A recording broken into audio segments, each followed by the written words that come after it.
Welcome ladies and gentlemen, it's Iceblade here with another YouTube video. Today we're doing the unboxing and review of an AIO cooler. Now AIO just basically stands for all-in-one cooler.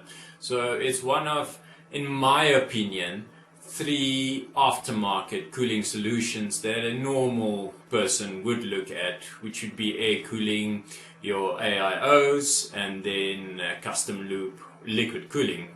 So the AIO has fans on it, so it's in a sense still has some parts of air cooling, and then it has a radiator which has liquid going through that. The fans blow on the fins of the radiator, cool it down, and it circulates. So it's best of both worlds according to me. There is some air coolers or aftermarket air coolers that are quite awesome and quite expensive also, but the higher end of the air cooling, basically in reviews or in benchmarks, the high-end air coolers actually surpass the normal AIOs. So this is for me. I purchased this for myself. The reason behind that was that I live in South Africa. It's quite a hot. We average 30 degrees and higher in summer times. The room that I'm currently utilizing as my computer room kind of has bad circulation, so it does get hotter here. It doesn't have aircon, and then also I have an unlocked CPU, so I would like to tweak around with some overclocking. But in normal circumstances, I would say that the air cooler that comes with your CPU should be sufficient for everyday use. So it's not a must, but for me it makes sense. And actually during summer months, gaming hard at that temperatures, I do get some problems. So when you decide to go the AIO route like I did, you must keep in mind that you must look at your case or the space available in your case for the size that you can basically put in there. Now my case in the front, it doesn't allow for the mounting of an AIO, which sucks because AIOs mounted in the front performs the best. Now my case have a space for a 240 in the top, and then at the back it has space for a 120. So I went with a 240 that I'm going to mount in the top. The product that I went for is the Antec Kuhler H2O-K240 Rgb. Now there's different makes and models available online. In stores, you basically, it's your preference. I like Antec. I'm not sponsored by Antec in any way. I did purchase this with my own money. Like I said, I needed this for my computer basically to do what I want to. And I've had Antec power supplies, never had an issue with it. It never quit, never had any issues. It's just bulletproof. So I trust in this company out of my personal experience. Other people do have their preferences. It's different in a sense that normally your AIOs have a water pump in the CPU block, where this Antec does not. It actually moved the water pump to the rad. So a part of the rad is actually your water pump now. Let's see what beauty hides within this box. Okay, so the box is just normally protected by a plastic wrapping around it. I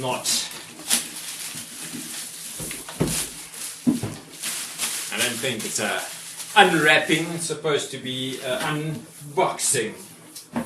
And it is quite a hefty piece of box. Looks sturdy.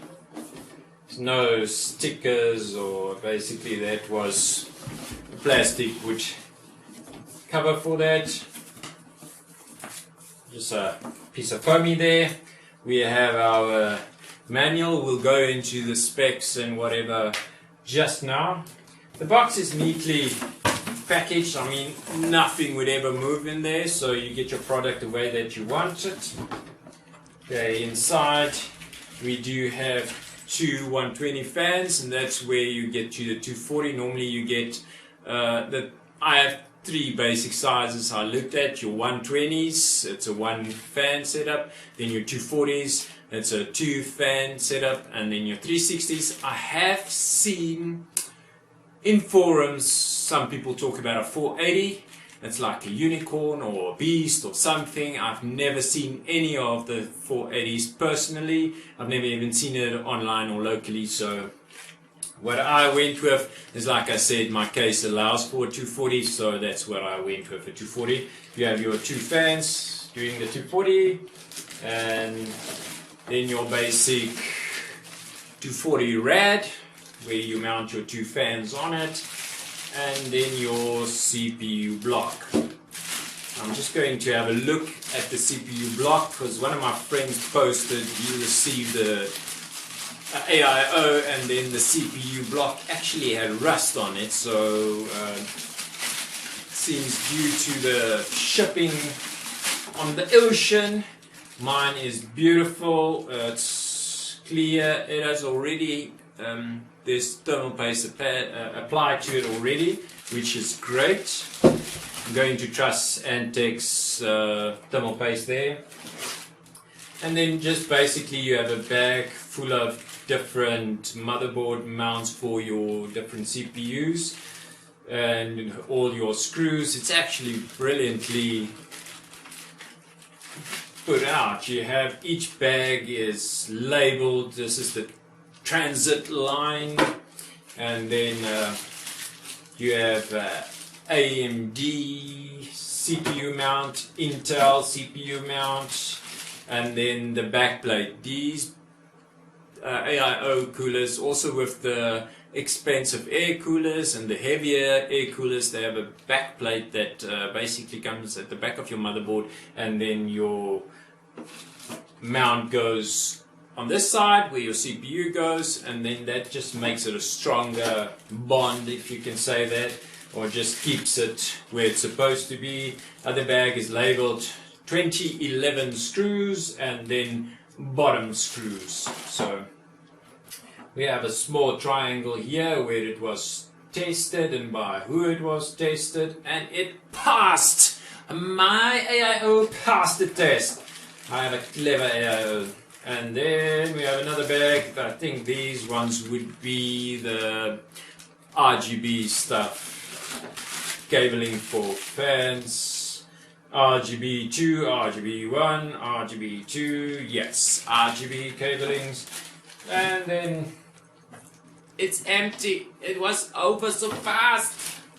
Okay, but anyway, this board here looks so nice. It's so light. I don't know why you would need a backplate to keep this light thing there, but at the end it would be mounted in the top of my case. It bends very easily. It has braided cables over the normal cables, so that just looks cool, and it also adds some durability to your setup.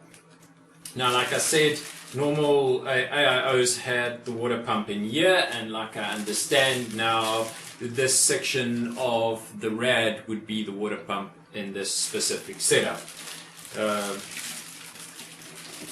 For getting everything out of the box, that's all I can do, that's all I can show. The cool stuff happens when we install this puppy and we start it up. So, can't wait to do that. I think now we can just go through some of the basic specs, and if you're interested in this, if you can just see if it matches just what you want. Okay, so now I'll just have a look at a quick description of it and some of the specifications listed. So it says it has effective damage prevention, The integrated water pump and radiator prevents the CPU from being damaged by vibrations and is also the efficiency of thermal control. So that's what I mentioned, that the water pump is actually moved to the rad, and according to them it alleviates the vibration on your CPU, and also that it has a slim and a low profile CPU block design, which according to them, the super thin CPU block not only avoids incompatibility with special heat sinks, but also protects the motherboard from deforming due to the weight of the CPU cooler. So like I mentioned, that's why you have the backplate, because some of the CPU coolers, especially the high-end air coolers, is really beefy, and it can put some stress on your motherboard or the CPU mount if it doesn't have a backplate to it. So this one has it, but it's so light, I'm not sure. Then it says here it is only 31 millimeters thick, the CPU block, and then the thermal paste is pre-applied. We did see that, it's cool. The rad has a 0.28 millimeter wall thickness, and the spacing between the waves is 2.7 to 3.5 millimeters. This is providing a stronger dispensation of heat, so I really hope that does that. I need that. Then you have the PTFE coated tubing, like we saw, very nice and strong for durability and high temperature resistance, plus it has the nylon braided tube sheath. Okay, that we saw, it's very nice. Then it has high airflow fans, which is RGB. Now the RGB can link with your motherboard if it has the RGB connectors, or it can link to an integrated RGB controller. Then we have the specifications. The dimension is 120 by 120 by 25 millimeters. The type is PWM RGB LED fans. The speed they run at is 900 to 2000 RPMs, and then they say plus minus another 10% on that. The airflow is 77 CFM, and then the noise is between 20 and 36 decibels, which is very, very nice. Lifespan, they put it at 40,000 hours, which is a lot, and that is at a room temperature of 25 degrees Celsius. The radiator dimensions is 288 by 120 by 27 millimeters. The material the rad is made of is aluminium. That's basic actually. Let's see, the pump runs on SATA power, which is cool. The pump lifespan is 50,000 hours. Interesting. Now, what was the fan's life speed is 40,000 hours, and the pump is 50,000 hours. So, according to this, the fans will go out before the pump would go out. And then it has a warranty of 3 years. So, like I mentioned, I've had Antec products. They don't quit on you. So, I really hope this one. I mean, if something goes wrong, you have a 3-year warranty, but this is important to get a decent AIO or a decent air cooler or anything decent, because you attach this to your CPU. This is the thing that works hard in your computer. I mean, I see it like the brain of the computer. This thing takes stress, it takes heat, it creates heat, so you don't want to go low budget, completely low budget here, and then cause heat stress to your CPU, and then you're basically lowering its lifespan. So, next we're going into installation! Ladies and gentlemen, so basically this is the back of the case. I had to cut all the cable ties that were busy doing cable management at the back here. So, like I said, my case actually has a space open where you could see the back of the motherboard, and the bracket or the back plate for this AIO has different slots. You basically get your screw, it's loose, and then with the spacer that comes on the other side of your motherboard. So this one just have all for different sockets now, obviously have different places, and it's labeled the socket which you would now prefer, or which your motherboard is, your CPU is, and then it will just go through the back. Now, a handy tip for people that have not done this before: if you're doing this specific AIO of Antec, the Kuhler, then sometimes when you put the spacer, but they do have threads, so they do thread in, they tend to push out, because this is only a hard plastic. They do tend to push them out, and if it leaves that space, the screw at the back can continuously turn, and this thing won't grip, because it is quite a tight thread it has on here. So just, if your motherboard does not have the same setup and you need to take your motherboard out, just check at the back while you're doing the screws in that it doesn't push it out of that socket hole that's labeled there, and you don't end up turning for minutes and nothing happens. Okay, ladies and gentlemen, so the back plate is installed. As you can see, all 4 screws is flat and looks good. It's on the other side, it's tightened already. Let me just quickly show you there. So this is on the other side. The spacer screws are already through, and on these screws you only see the black side of it now, but it's sort of like a rubber. Just when you put this in, there's only one rubber, so make sure that the bottom side is the solid side is against the motherboard, and then this rubber is where the water cooling unit will fit to it. So we installed the 2 fans on the rad. Very easy. You get a choice of 2 screws, long ones or the short ones, depending on what you're doing on your rad. Is going to be push or pull. Screws so I did the push, and everything in this kit is meticulously labeled. I mean, you can't go wrong. This is so easy. Every bag is labeled perfectly, and currently we're doing the push configuration on this rad, but you still have the option, actually, if you wanted to, you can still do,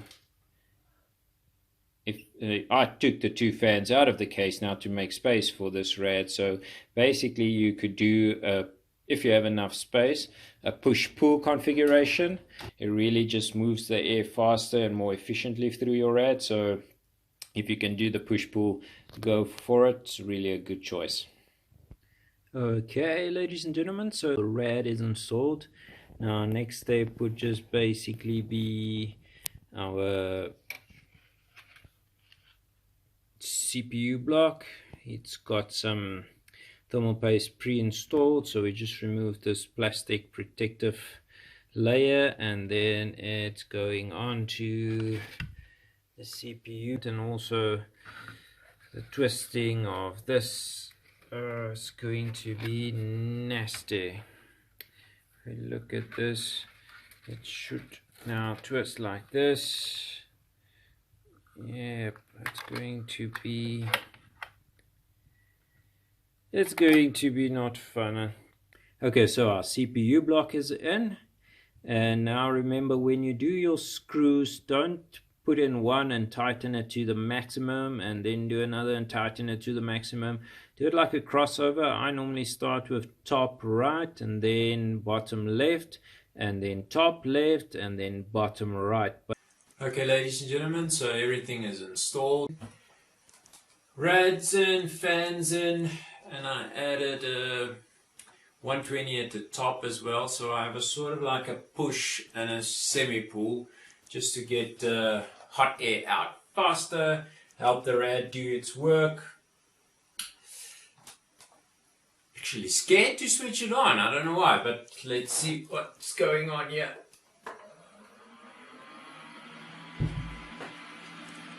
Okay, so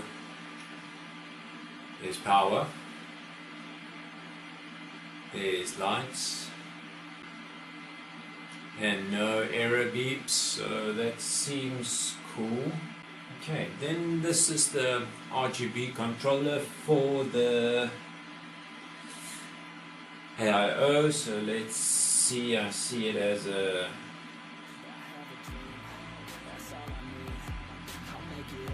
okay, so that is solid blue. Then there's a sort of like a speed at which it would blink. Okay, so it seems each color has a solid, and then the second function, then you can set the time duration of the blinking. Every night got a team, I've been tied to the scene. Out on stage, here I'm screaming, okay, it's a dream. And I pray as a team, one day it'll be me. If I want it, then I get it. Head down, don't regret it. Push myself to the limit. If I play it, then I win it. I'm just saying, I'm just living for today. For a minute, I don't stay, I just visit. Have no shame, I admit it. Looking right on me to see if I succeed. To see if I believe. They're looking up to me. They want the best of me now. Best of me now. Best of me now. Best of me. They want the best of me now. Best of me now. Best of me now. Best of me. They want the best of me now.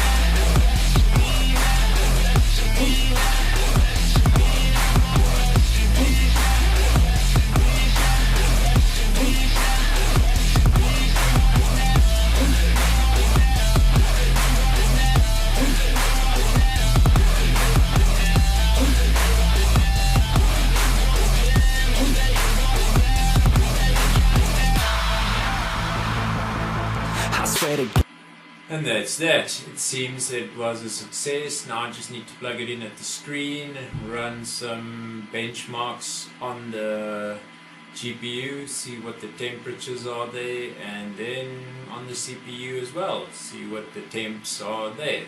All very excited, so let's see what we can do to it. Okay, welcome back, ladies and gentlemen. So this is the conclusion of our review for the AIO. Now, I actually put off on releasing this video way too long because I was tweaking and overclocking. The CPU I got in this system way back was meant to overclock. It is the unlocked, it is the K. So I couldn't do that with the original CPU Kuhler because I already had issues just running it at stock speeds in the summer. So AIO needed to save me, and it did. But then when I saw the temps, I was like, but now I can overclock the CPU. So I was pushing it. I was trying for a 5 gigahertz overclock, and bad news, I could not get the 5 gigs. So the best I could do was 4.8. It was stable, but it wasn't perfect. I could not do the 4.8 on all the cores. I had to dial down my memory speed. vCore volts were 1.45, which is crazy. It's high. The VCCEIN also like 2.1, which is pushing it, and I could start up and start a stress test, but that's just one of those things you do a screen grab. Whoa, I reached 4.8. It was not stable. The system is made for gaming, so I needed to get it stable in gaming. So I ended up dialing it back to 4.6. 4.6 I could get at a reasonable voltage. I had to go like 1.37 around there, and the VCCIN I had to do at 2. Didn't have any issues though, but still I needed to dial my memory back, and I couldn't lower my voltage too much. So my conclusion is this unlocked CPU I have is not one of the good ones. It's not, because that happens. You can buy a CPU, the left one on the production line and the right one, they are brothers, but this one would go to 4.8 in a breeze, and then the one just next to it, same CPU, you struggle to get at 4.2. So sometimes you get a luck and sometimes you get a basic CPU. So could be a massive overclocker or just like a Amiga. It can overclock, but don't push it too far. So I think this CPU is one of those, because my voltage is too high for the clock speeds I need to run it at. Spoke to a couple of people that also had the CPU that also did overclocking with it, and they had lower V-core voltages, and my one friend was doing it at 4.6 and he could run it at 1.13, which is low. I mean, I can't even run this CPU standard at that voltage. So did it at 4.6, wasn't happy with the memory, because the memory is also overclocking memory. I can get my memory at full speed at 1.650 voltage, so wanted to use it. I mean, I got it for the purpose, so I wanted to use it. Ended up dialing the overclock back to 4.4. 4.4 I was stable. I could get my voltages down to about 1.36. Not ideal yet, I know. I mean, as soon as you go over 1.3, your BIOS will start going red or yellow or whatever BIOS you have, and like, are you sure? You're pushing a lot of volts. On the other hand, I've had guys tell me that they pushed their CPU to 1.5, and I hear everybody screaming, yeah, but that is going to kill it. It's going to degrade that CPU so fast.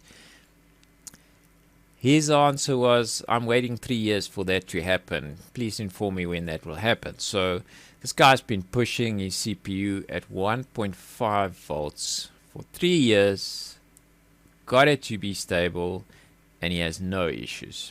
It might degrade, yes, I know. It's going to not last. If it was meant to last 20 years, it might last 10 years now. Still, his thoughts on it is that before he reaches the death of that CPU, it will already be worthless in computers, and he would actually get a new one before it dies. So, but for me, I like things to run smooth. I like my voltages low, and I don't like to kill or degrade my hardware. So, and I wanted to use my memory at full speed. So I ended up with this overclock. It's a 4.2. It's running at 1.26. So I don't know if okay, the camera's on that. So, okay. The core voltage is 1.260, and I could get my VCCIN back to like 1.7, which is very low. Don't have issues with that. And then I could bump my memory up to max at 1.65 volts and stable. I've been running this overclock in games. I've benchmarked it. I've stress tested it. I can actually quickly just start. I know in overclocking, when we need to prove overclock, we normally would run a stress test on your CPU or the part that you overclock for about 8 hours. You need to prove it at 8 hours. It's like bare minimum for overclocking. So you need to be patient. If you want to overclock, you go through that warning, you can degrade, you can kill, blah blah blah. But I ended up, or in most of when I do overclocking, I end up taking out my PC out of the PC stand. It's on its side. I open the panel and then I start overclocking, because you need to set the voltage, you need to set the multipliers, you go crazy in the BIOS. Then you start up, you need to proof it.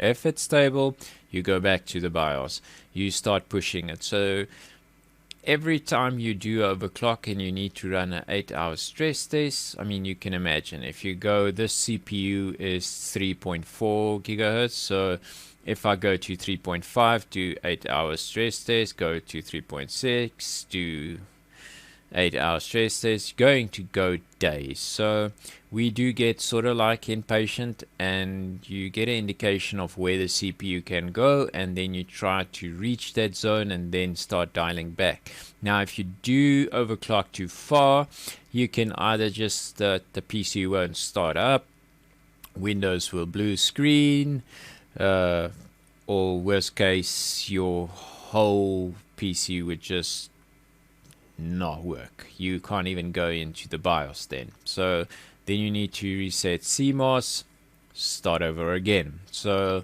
I ran into that CMOS reset a couple of times, trying to get that 4.8, and yeah, I don't. It's sort of hard work, if you can put it like that, but it's actually more time consuming. Need to reset, start again. So at the overclock I'm running currently, it's 4.2 like I said. It's idling at 36 degrees. I think we can quickly do like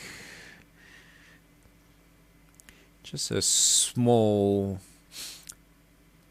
benchmark while I speak, so that thing can run and we can stress this CPU to just see where we're going with it. So you can immediately see it bumps up to 53 degrees, and that's all to do with the core voltage, still a little bit high, but also this is more to do with the AIO I installed and not to do with the CPU. So we need to give the AIO some work to do and see how it would handle this new heat now. The suddenly overclock, it's pushing the CPU, it's pushing the temperature, so you can see we get like a 61.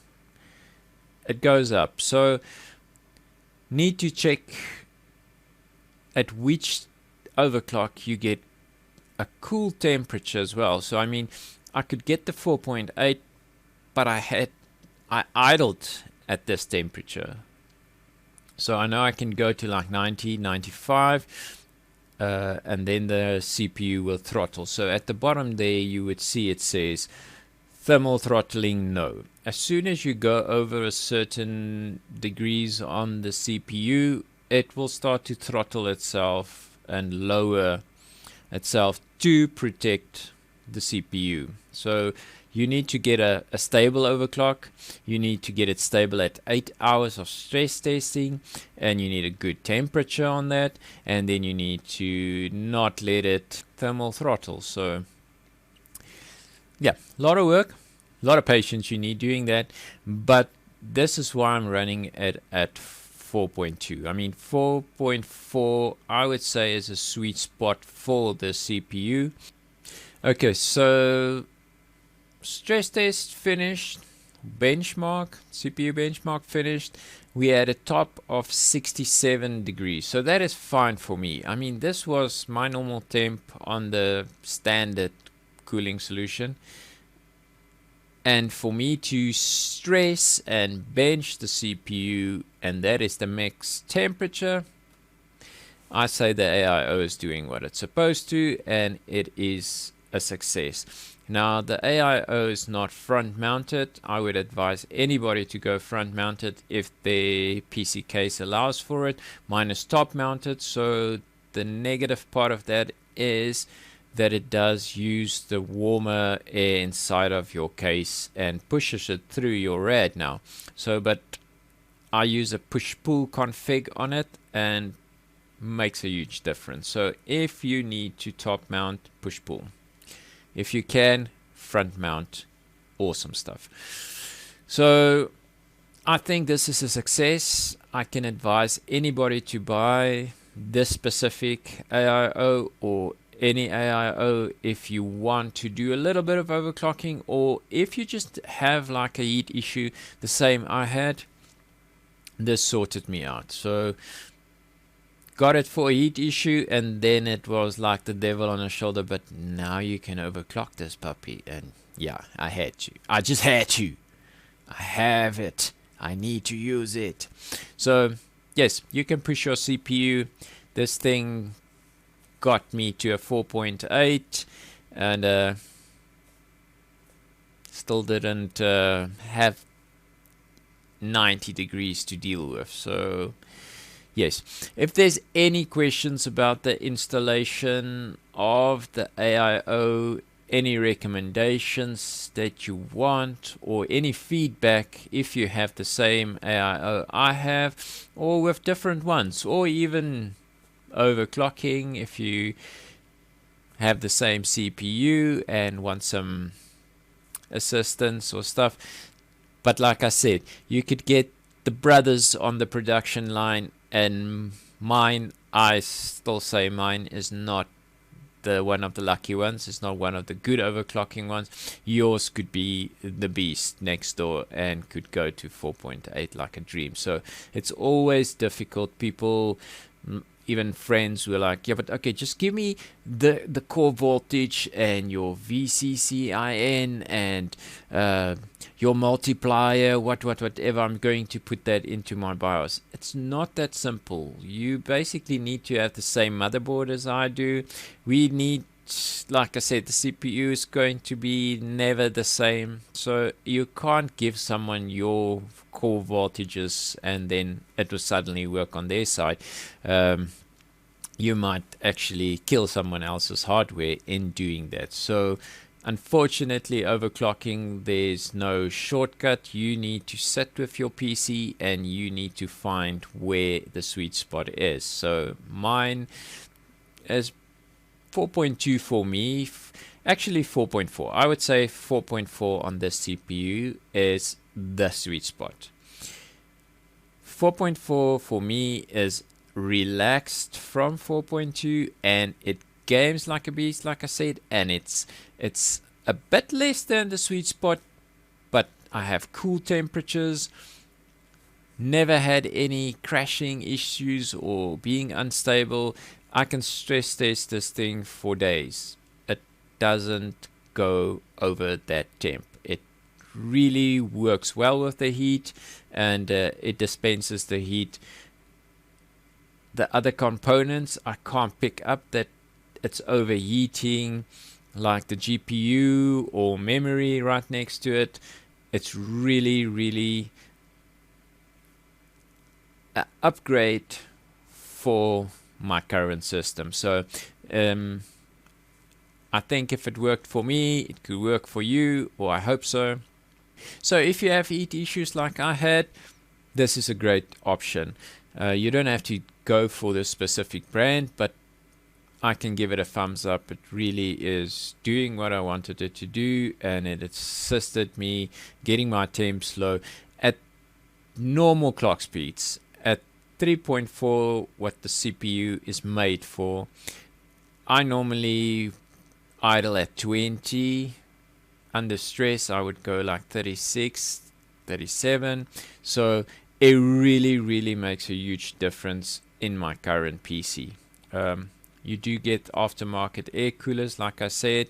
It's great. So just get something that works in your system for your specific needs. And if it's AIO, I can give this one a thumbs up, really. I haven't had any issues. Like I said, I delayed the release of this vid and it's already like 2 months on. So I didn't spend all of the 2 months just overclocking, but I needed to see how it handles, leaving my PC on for days, playing with it, putting it through stress. Never had any issues. So this is really success in my point of view, so money well spent in my point of view. So any questions, you can hit me up in the comments down below. If you haven't yet, please guys, we need some subscriptions and likes just to get our videos seen, so it doesn't cost you anything. I'm trying to push as much content as I can. So thanks for watching, guys. I hope you're keeping cool like your CPU. So enjoy your gaming, guys.